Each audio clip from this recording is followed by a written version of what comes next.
सोचिए अगर इंसानों की दुनिया में बंदरों का राज हो जाए तो क्या होगा। एक अजनबी इंसान की बच्चा पैदा करने की क्षमता चेक करने के लिए बंदर उसे एक लड़की के साथ लाते हैं। लेकिन ट्विस्ट ये है कि वो आदमी उस लड़की में बिल्कुल भी इंटरेस्टेड नहीं है। उसकी नजरें तो पिंजरे के बाहर खड़ी स्मार्ट साइंटिस्ट डॉ जेर पे टिक जाती है। जेर इंसानों की लाइफ के बारे में जानने को काफी एक्साइटेड थी। तभी टेलर, वो इंसान, अचानक उसे पकड़ लेता है। लेकिन सिक्योरिटी गार्ड्स उसे झट से रोक लेते हैं। यहाँ तक कि जेर टेलर को सजा देने के बजाय बाहर घूमने की छूट दे देती है। लेकिन टेलर को उस प्राचीन लड़की में कोई दिलचस्पी नहीं थी। जैसे ही टेलर ने जेर को आते देखा, वो फौरन नीचे बैठ गया और जमीन पर कुछ ड्रॉ करने लगा। शायद कुछ कम्युनिकेट करने की कोशिश कर रहा था। लेकिन अफसोस जेर ने नोटिस ही नहीं किया। तभी एंट्री होती है साइंस मिनिस्टर की और टेलर का प्लान वहीं फेल हो जाता है।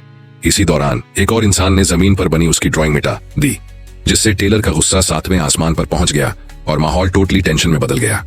एक बार फिर टेलर की कोशिशें बेकार गईं और उसकी आउटडोर फ्रीडम भी छिन गई। लेकिन असली मजा तो अब आने वाला था।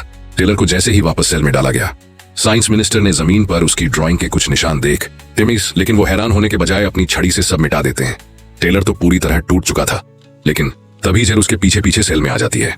टेलर मौके का फायदा उठाता है, झट से जेर से कागज और पेन छीन लेता है और पिटाई के बावजूद अपना नाम लिख देता है। जेर ये देखकर शॉक्ड रह जाती है, क्योंकि उनके हिसाब से इंसान तो सबसे नीच प्रजाति है और ये बंदा इतनी क्लीन राइटिंग कर रहा है। जेर टेलर को अपने घर ले जाती है ताकि और रिसर्च कर सके। टेलर बार बार लिखकर समझाता है कि वो धरती से आया है और उसका स्पेसशिप क्रैश होने के बाद उसे कैद कर लिया गया। जेर का हस्बैंड ये सब देखकर कंफ्यूज है। उसे लगता है टेलर पागल है, क्योंकि उनके वर्ल्ड में तो उड़ना इम्पॉसिबल है।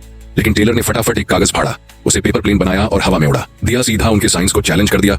जेर का हस्बैंड तो देखता ही रह गया। तभी अचानक साइंस मिनिस्टर अपने बंदों के साथ घर में घुस आते हैं और बिना परमिशन इंसान रखने के लिए जेर और उसके हस्बैंड से सवाल करने लगते हैं।